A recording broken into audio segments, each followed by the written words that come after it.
Today, we continue in Genesis chapter 2, where chapter 1 shows us God creating by his word. Chapter 2 brings us closer, showing us how personal his creation truly is.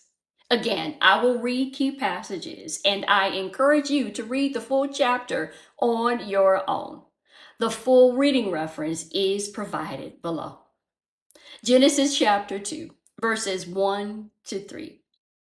Thus the heavens and the earth were completed in all their vast array.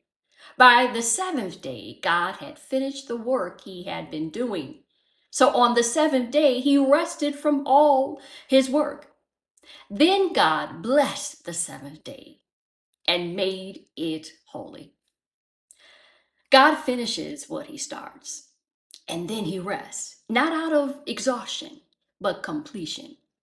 He sets apart a day as holy.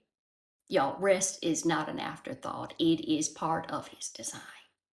Genesis chapter 2, verses 4 to 14. Now, the perspective shifts. Instead of a wide view of creation, we are brought in close. We see the earth before cultivation. No rain has fallen yet. No man is there to work the ground.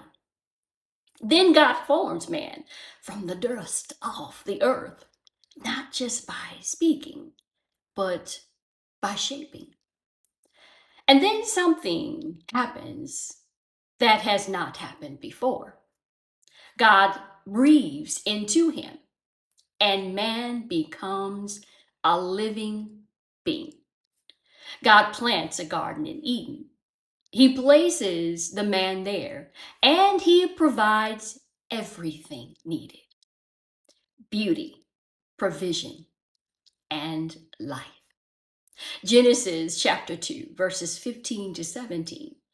The Lord God took the man and put him in the Garden of Eden to work it and to take care of it. And the Lord God commanded the man, "You are free to eat any tree in the garden, but you must not eat from the tree of the knowledge of good and evil." From the beginning, we see both freedom and instruction. God gives provision, and he also gives boundaries. Y'all, obedience is part of relationship. Genesis chapter 2, verses 18 to 25. Then God says something new. It is not good for man to be alone. For the first time, something is not called good. God brings the animals to the man for naming and to demonstrate their inadequacy as partners.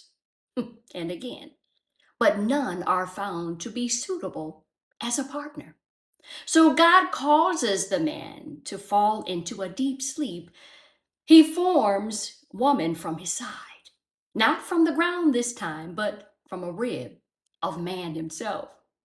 And then the man sees her and he recognizes her. They are united, equal in value, distinct in role, created for relationship. The chapter ends with a powerful statement. They were both naked and they felt no shame. There is no fear, no hiding, no brokenness, only completeness. And coming up in Genesis chapter 5, verse 2, we'll see God naming the man. From Genesis to the New Testament, this moment connects forward. In 1 Corinthians chapter 15 and verse 45, it says, the first man, Adam, became a living being. The last Adam, a life-giving spirit. Adam receives life through God's breath, but later we see the one who gives life. What begins in Genesis points forward to something greater still. Now, Take time today to read Genesis chapter 2 in full.